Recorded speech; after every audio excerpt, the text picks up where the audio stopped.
இந்த வீடியோ இந்த காணொலியின் மூலம் உங்களுக்கும் எனக்குமான ஒரு தொடர்பை ஏற்படுத்தி கொடுத்ததற்காக இந்த யூனிவர்ஸ்க்கு இந்த பிரபஞ்சத்திற்கு ஒரு நன்றியை சொல்ல நான் கடமைப்பட்டிருக்கிறேன்.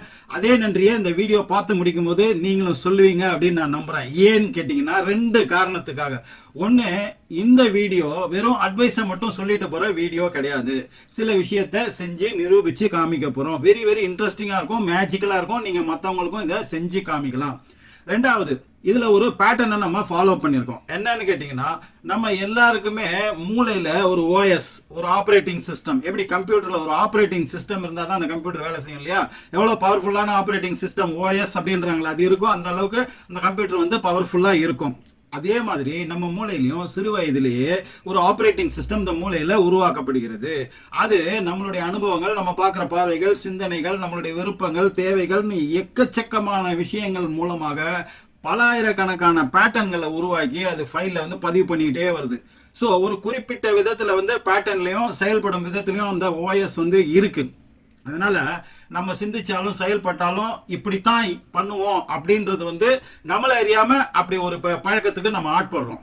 இது வந்து நிறைய பேர் சொல்லுவாங்க, அவன் அப்படி செய்ய மாட்டான்பா, அவன் இப்ப என்ன இப்படித்தான்பா பண்ணுவான், இந்த மாதிரி தான் பண்ணுவான் அப்படின்னு நிறைய பேர் ப்ரெடிக்ட் பண்றாங்க இல்லையா? போலீஸ் கூட வந்து குற்றவாளியை கண்டுபிடிக்கிறதுக்கு ஒரு குறிப்பிட்ட விதமான குற்றங்களை வந்து தொடர்ந்து செய்யக்கூடிய ஆட்கள்னு வகைப்படுத்தி பிடிச்சு வச்சிருப்பாங்க. இந்த மாதிரி குற்றத்தை இந்த மாதிரி விதத்துல இவங்க தான் செய்வாங்க அப்படின்னு அந்த பேட்டர்ன் குற்றவாளியை ஈஸியா வந்து குற்றவாளியை கண்டுபிடிக்கிறதுக்கு. ஸோ நம்மளுடைய அந்த ஓஎஸ் அது வந்து நம்பிக்கைகள் சார்ந்து இன்னும் பற்பல விஷயங்களை சார்ந்து ஒரு குறிப்பிட்ட பேட்டர்ன்லேயே இருக்கிற வரைக்கும் நமக்கு எந்த பிரச்சனைக்கும் தீர்வு காண முடியாது. யூனிவர்ஸ் நமக்கு எந்த தீர்வையும், நம்மளுடைய தேவைகள், ஆசைகள் அத்தனையும் நமக்கு இன்டைரக்டா கொடுக்கும்போது அதை ரிசீவ் பண்ணிக்கக்கூடிய தகுதியாக நம்மளுடைய மனதும் நம்மளுடைய மூளையும் உடலும் இருக்காது. இதுதான் ப்ராப்ளம். நீங்க என்ன இந்த யூனிவர்ஸ் கிட்ட கேட்டாலும் அது கொடுக்கும். ஆனால் டைரக்டா கொடுக்காம அது ஒரு இன்டைரக்டா வேறு ஒரு வழியில கொடுக்கும்போது அதை புரிஞ்சு தெரிஞ்சு அதை ரிசீவ் பண்ணிக்கக்கூடிய விதத்துல நீங்க இருந்தீங்கன்னா தான் அதை நீங்க ரிசீவ் பண்ண முடியும். அது இந்த வீடியோ பார்த்து முடிக்கும் போது உங்களுக்கு அற்புதமா உங்களுக்கு புரியும். உங்க மூளையும் அற்புதமா கழுவி சுத்தம் படுத்தப்பட்டு அதை ரிசீவ் பண்ணக்கூடிய ஆண்டனாக நிச்சயமாக மாறும். அதை அப்படியே நீங்க கண்டினியூ பண்ணிட்டு போக வேண்டியதுதான் மிக மிக முக்கியமானது. இந்த வீடியோவை எங்கேயுமே ஸ்கிப் பண்ணாம முழுக்க பாருங்க. இது எப்படி நான் சொல்றேன் அப்படின்னு கேட்டீங்கன்னா, உதாரணத்துக்கு இப்ப நம்ம ஒரு உடல் உபாதை அப்படின்னு சொல்லி ஒரு டாக்டர் கிட்ட போறோம்னு வச்சுங்க. அப்போ நம்ம இதனாலதான் நமக்கு இந்த உடல் உபாதைன்னு ஒண்ணு நினைச்சுக்கிட்டு போய் நம்ம சொல்லுவோம் இல்லையா? டாக்டர் கிட்ட நிறைய சொல்லுவோம். ஆனா டாக்டர் அது எல்லாத்தையும் அப்படியே ஏத்துக்கிட்டு நமக்கு வைத்தியம் பார்க்க மாட்டாரு. அப்ப அவர் என்ன பண்ணுவாரு? அவருடைய அறிவு, அனுபவம், மற்ற விஷயங்களை வச்சுக்கிட்டு இப்படி இருந்தா இது எதற்கான அறிகுறிகளெல்லாம் இருக்கலாம் அப்படின்னு அவர் யோசிச்சு அதுக்கான டெஸ்ட்டுகள் பண்ணி பார்த்து, ஸ்கேனோ எக்ஸ்ரே இந்த மாதிரி பற்பல விஷயங்களை பண்ணி பார்த்து, பிளட் டெஸ்ட்ல இருந்து எல்லாம் பண்ணி பார்த்து அவர் டயக்னோஸ் பண்ணி ஃபுல்லா ஒரு முடிவுக்கு வந்து இல்ல இதனாலதான் உங்களுக்கு இந்த பிரச்சனை அப்படின்னு சொல்லும்போது பாதிக்கும் மேற்பட்ட நேரங்கள்ல நமக்கு ஆச்சரியமா இருக்கும். நான் இதை எதிர்பார்க்கவே இல்லை, இதனாலதான் இந்த பிரச்சனை அப்படின்னு சொல்லி. ஆனா நம்ம ஒண்ணு நினைச்சிட்டு போயிருமோ இல்லையா? இதே மாதிரி தாங்க. அதுக்கப்புறம் அவர் அதுக்கு ட்ரீட்மெண்ட் கொடுத்து அதை சரி பண்ணும்போது அது சரியாயிடும். சரி, இந்த உதாரணத்தை நல்லா வந்து ஞாபகத்துல வச்சுங்க. அந்த பேஷண்ட் மாதிரி தான் நம்மளுடைய தேவைகள் எல்லாத்தையுமே வந்து நம்ம எப்படி போய் நம்மளுடைய உபாதைகள், பிரச்சனைகள், குறைகளை டாக்டர் கிட்ட சொல்றோமோ, அந்த டாக்டர் மாதிரி தான் இந்த யூனிவர்ஸ். அப்போ நம்ம சொல்ற அத்தனையும் இந்த யூனிவர்ஸ் வந்து அப்படியே கேட்டுக்கணும் அப்படின்ற அவசியம் கிடையாது. அப்ப நம்மளை ஸ்கேன் பண்ணி நம்ம அதை கேட்பதற்கு தகுதியுடைய ஆட்களா, இல்லை தகுதிப்படுத்தி கொள்ளக்கூடிய முயற்சியில நம்ம இருக்கோமா, இல்ல தகுதியாவே நம்ம ஆயிட்டோமா, இல்ல அதற்கான இன்ட்ரெஸ்ட் இருக்கிற மாதிரி இருக்கிறோமா?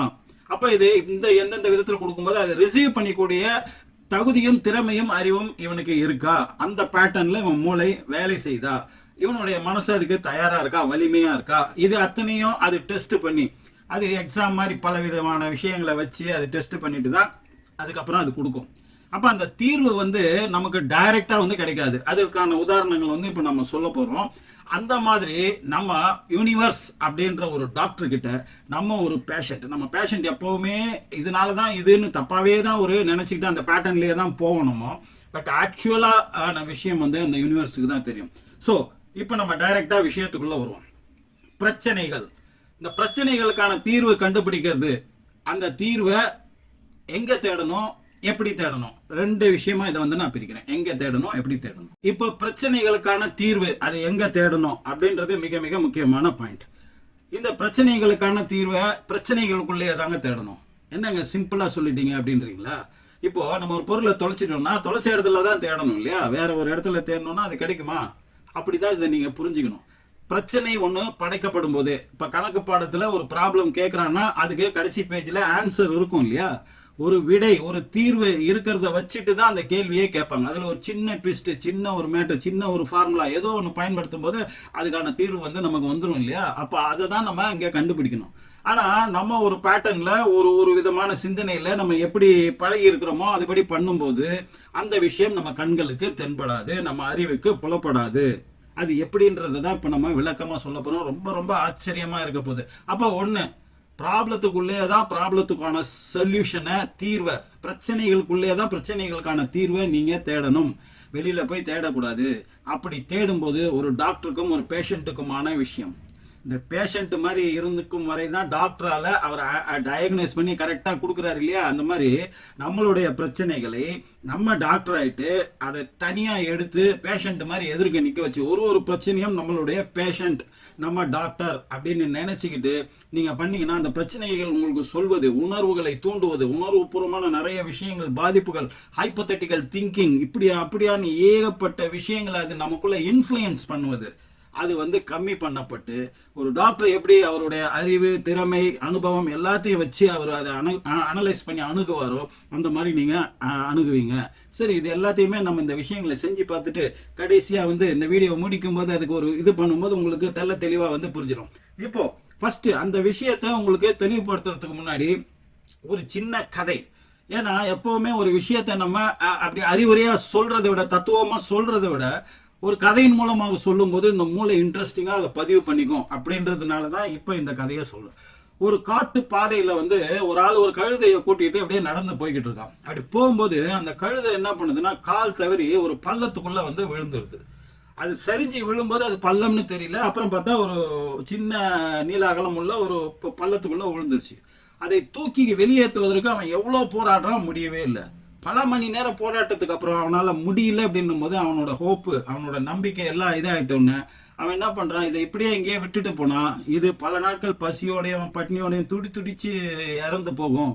அதனால இதை இப்பவே வந்து உயிரோட குழி தோண்டி மூடிட்டோம்னா, மண்ணை போட்டு மூடிட்டோம்னா அது கொஞ்ச நேரத்துல இறந்து போயிடும்.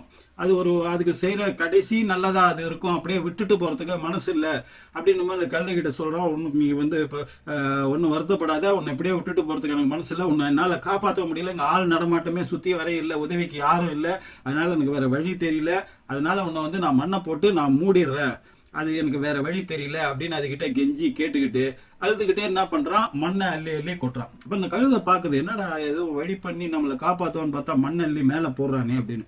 அப்போ ஒரு முறை அது மேலே மண் விழும் போதும் அது உடம்பை சிலிர்த்து உடம்ப ஆட்டுது. அப்போ அந்த மண்ணெல்லாம் கீழே சைடில் விழுகுது. இப்படியே அது பண்ணிக்கிட்டே இருக்கேன், ஒன்று மண்ணை தள்ளிக்கிட்டே இருக்கான். மண்ணை தள்ள அந்த குழி நிறைஞ்சு அந்த கழுதை வந்து அது மேலே ஏறி வந்து ஒரு குறிப்பிட்ட ஹைட் வந்ததுக்கப்புறம் அது வெளியே எகிரி குச்சி வந்துடுது. இப்போ இந்த கதை ஒரு சிம்பிளான ஒரு கதை தான். இதுல இருந்து உங்களுக்கு என்ன புரிஞ்சுது, அந்த பிரச்சனைகளுக்கு உள்ளேயே ஒரு தீர்வு இருந்திருக்கு. இப்ப இந்த ஒரு தீர்வு அவன் அந்த டென்ஷனான உணர்வுபூர்வமான அந்த சூழல்ல வந்து அவனுக்கு அது புலப்படலை.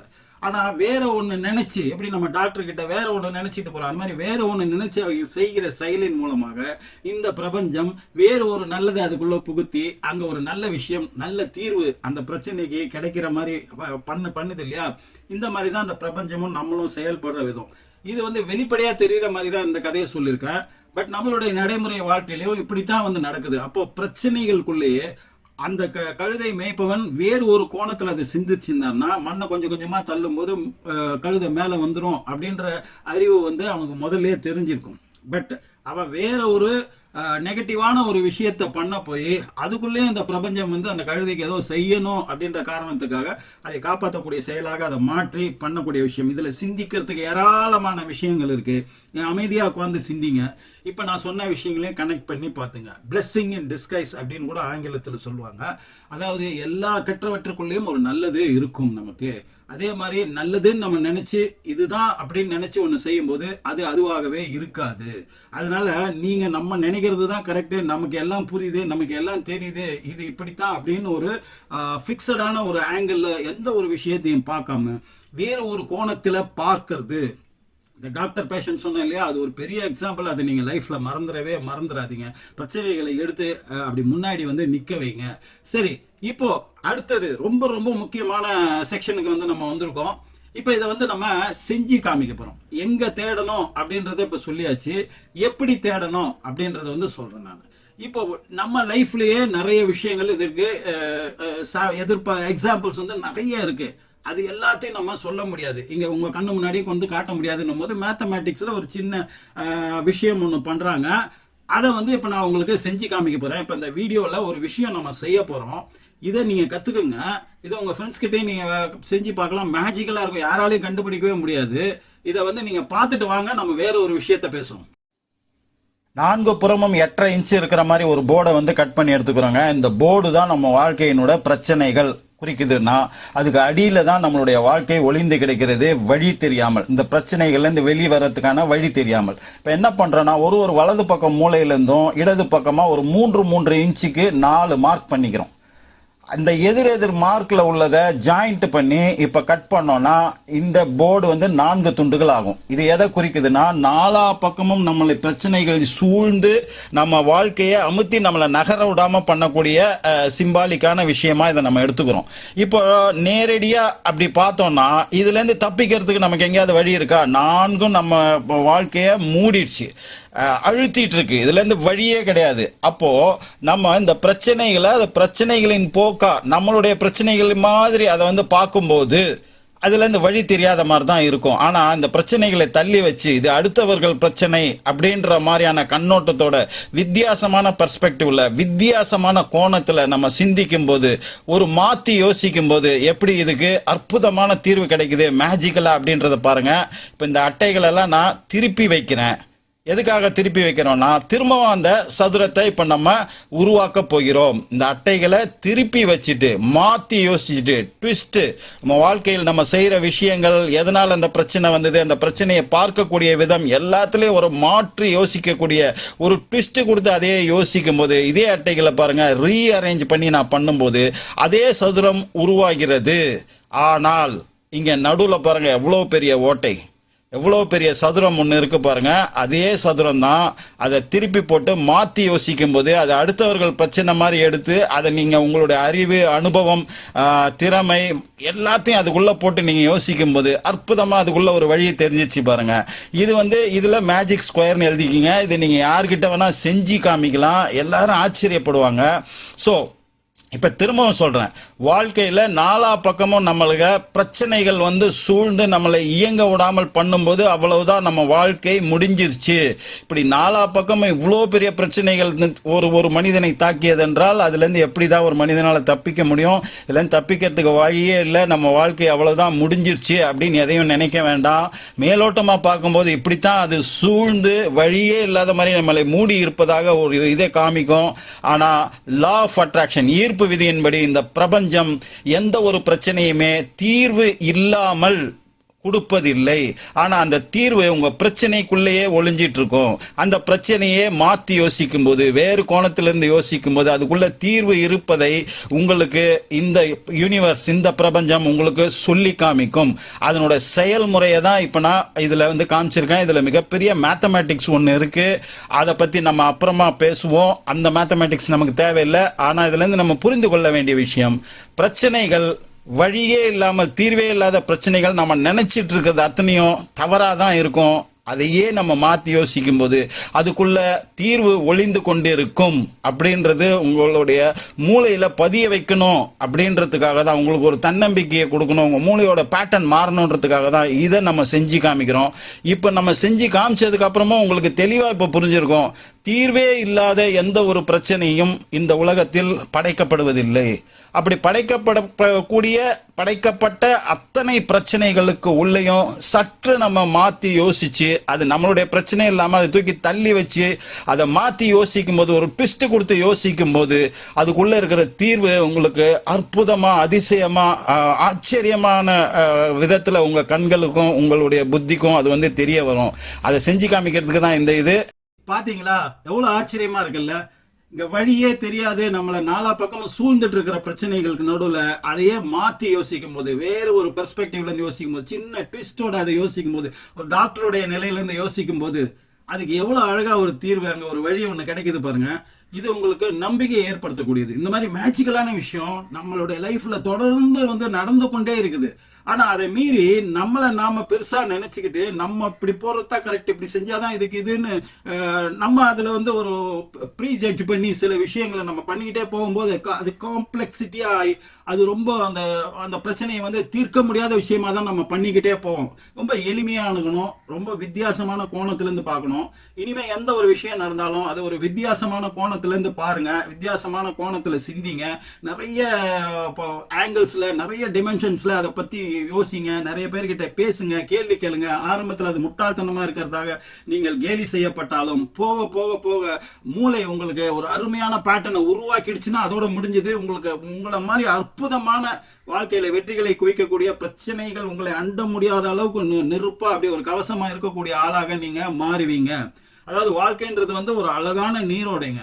அதுல இந்த பிரச்சனைகள்ன்றது நீர்க்குமிழிகள் அப்படித்தான் உருவாகுது. ஆனா நம்ம அதை கடும் பாறைகள் அப்படின்னு நினைச்சுக்கிறோம். அதனால அதை பத்தின ஒரு பயம் நமக்கு இருந்துகிட்டே இருக்கு. ஆனா உண்மையிலே கடும் பாறைகள் என்ன தெரியுமா? அந்த அருமையான நீரோடையில நம்மளுடைய கருணை, அன்பு, பாசம், வீரம், தைரியம், தன்னடக்கம், தன்னம்பிக்கை, நம்மளுடைய சுய கௌரவம், சுய மரியாதை, இந்த மாதிரி விஷயங்கள் தான் அங்க பாறாங்கல் மாதிரி அந்த நீரோடையில இருக்கணுமே தவிர நீர்க்குமிழிகளை பார்த்து நம்ம என்னைக்குமே பயப்படக்கூடாது.